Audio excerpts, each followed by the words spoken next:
వనపర్తి తెలంగాణ భవన్లో నిర్వహించిన ముదిరాజ్ సోదరుల ఆత్మీయ సమ్మేళనంలో రాష్ట్ర వ్యవసాయ శాఖ మంత్రి సింగిరెడ్డి నిరంజన్ రెడ్డి, శాసన మండలి సభ్యులు బండ ప్రకాష్ ముదిరాజ్ పాల్గొన్నారు. ఈ సందర్భంగా వ్యవసాయ శాఖ మంత్రి సింగిరెడ్డి నిరంజన్ రెడ్డి, శాసన మండలి సభ్యులు బండ ప్రకాష్ ముదిరాజ్ మాట్లాడుతూ ఆత్మీయ సమ్మేళనానికి విశేషంగా విచ్చేసిన ముదిరాజ్ బిడ్డలందరికీ ధన్యవాదాలు తెలియజేశారు. కులాలు తాత్కాలికం, మానవ సంబంధాలు శాశ్వతమన్నారు. రాబోయే ఏడాదిలో మత్స్యకారులకు ఇబ్బందులు లేకుండా చెరువులను, కుంటలను పరిశుభ్రం చేస్తామన్నారు. ముఖ్యమంత్రి కేసీఆర్ ఆశీస్సులతో ముదిరాజ్ మహాసభ ఏర్పాటు చేశామని, మత్స్యకారులే ముదిరాజులు, ముదిరాజులే మత్స్యకారులని అన్నారు. ఈ కార్యక్రమంలో ఉమ్మడి జిల్లా మత్స్యకారుల సంక్షేమ సంఘం సభ్యులు సత్యనారాయణ, జిల్లా గ్రంథాలయ సంస్థ chairman Bolemoni Lakshmaiah, municipality vice chairman Vakiti Sridhar, మత్స్యశాఖ జిల్లా చీఫ్ ప్రమోటర్ బాలరాజు, బీఆర్ఎస్ పట్టణ సమన్వయకర్త అరుణ్ ప్రకాష్, కౌన్సిలర్లు కాగితాల లక్ష్మీ నారాయణ, బీఆర్ఎస్ నేతలు, వివిధ గ్రామాల నుంచి పెద్ద ఎత్తున ముదిరాజ్ సోదరులు పాల్గొన్నారు.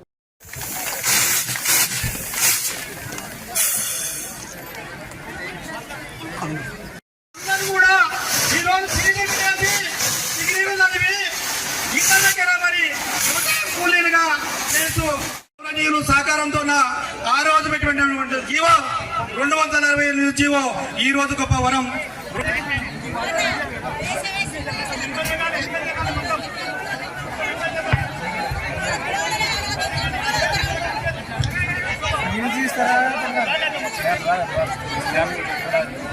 హలో, ప్రియతమ నేత బండ ప్రకాశ్ కావచ్చు, అందరి సహకారంతో ఈ రోజు 240 జీవో రావడం వల్ల గ్రామ పంచాయతీ కుంటలన్నీ, చెరువులు కుంటలన్నీ కూడా మద్దతు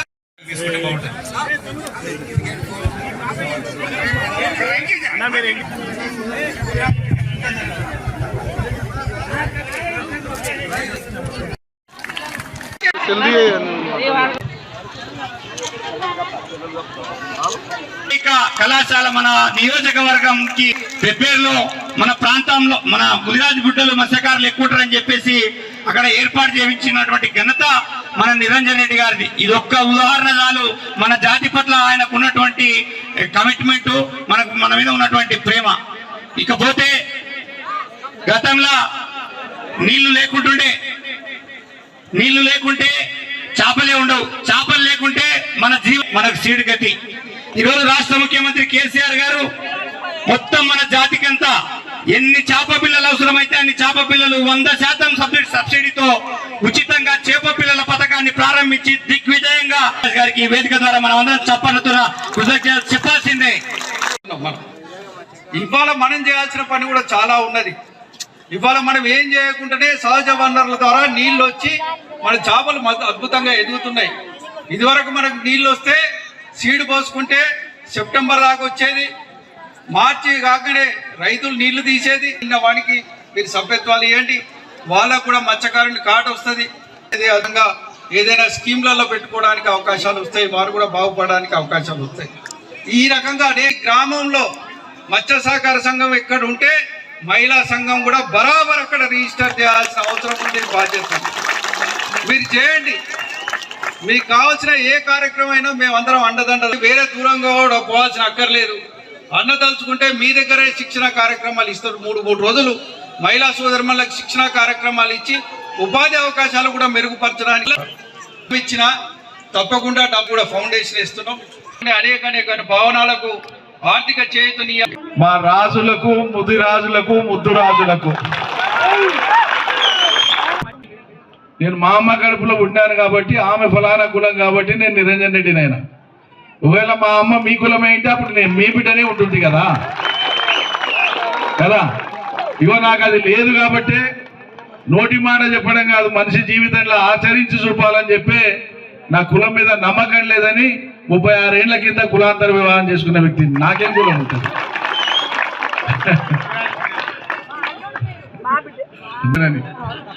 మరి ఇంటల్లోనికి మీరు కట్నకానుకలు పెట్టకపోయినా అభిమానం చూపాలి కదా మీ మీ మీ బిడ్డను, అంతేనా? అవగాహన కొంత తెలిసి వచ్చిన వాళ్ళం, లోకం అర్థమైన వాళ్ళం, ప్రపంచం సమాజం చూపాలి.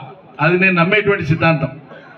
వెంబడే కొంతమంది నమ్మరు, ఒప్పుకున్నాడు కొంచెం చెప్పినాక. ఆ తర్వాత కొంతకాలానికి మా అమ్మ ఒప్పుకున్నాడు.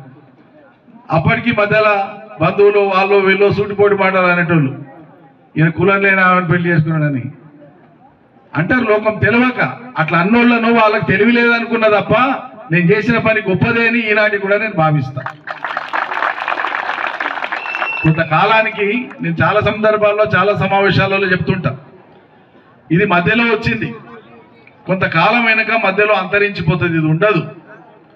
మన పిల్లలు చదువుకున్నాకతో పాటు చదువుకునేటువంటి వాళ్ళలో ఒక అమ్మాయి, చాలా మంది నాకు బాగా స్నేహంగా ఉండేది, మంచిగా అందరం కలిసిమెలిసి చదువుకునేది. కాబట్టి నేను బాగా చదువుతా వాడిని కాబట్టి నా మీద కొంత అభిమానం ఉండేది.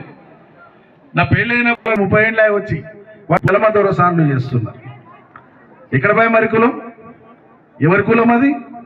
ఎవరి వృత్తి అది? అంటే 7-4 డబ్బులు వస్తే ఆ డబ్బుల్లోకి ఒక వృత్తి చేరిపోతా ఉంది.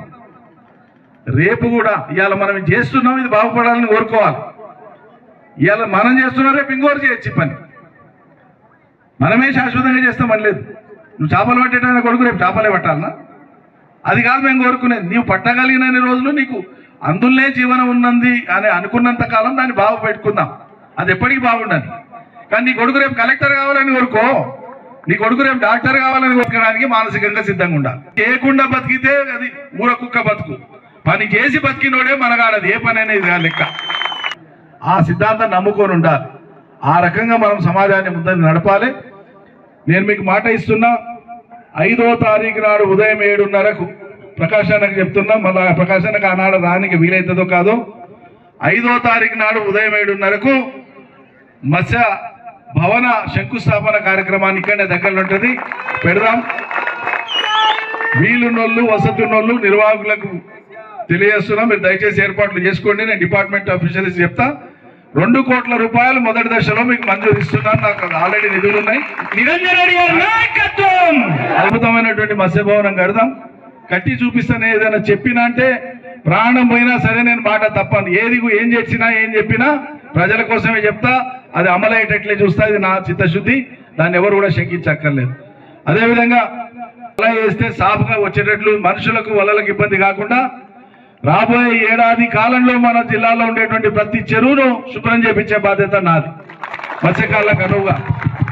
అదేవిధంగా కార్పొరేషను తప్పకుండా ప్రకాశన్న నేను ఈ ఎన్నికలు ముగిసిన తర్వాత ఈ 2-3 రోజులలో ఎన్నికల ప్రకటన వస్తుంది కాబట్టి 2 నెలలు అయితే ఎన్నికలు అయిపోతాయి. ఎన్నికలు అయిపోయిన వెంటనే తప్పకుండా ఒక భారీ కార్పొరేషన్, భారీ నిధులతో కార్పొరేషన్ ఇప్పించేటువంటి పని మేము తప్పకుండా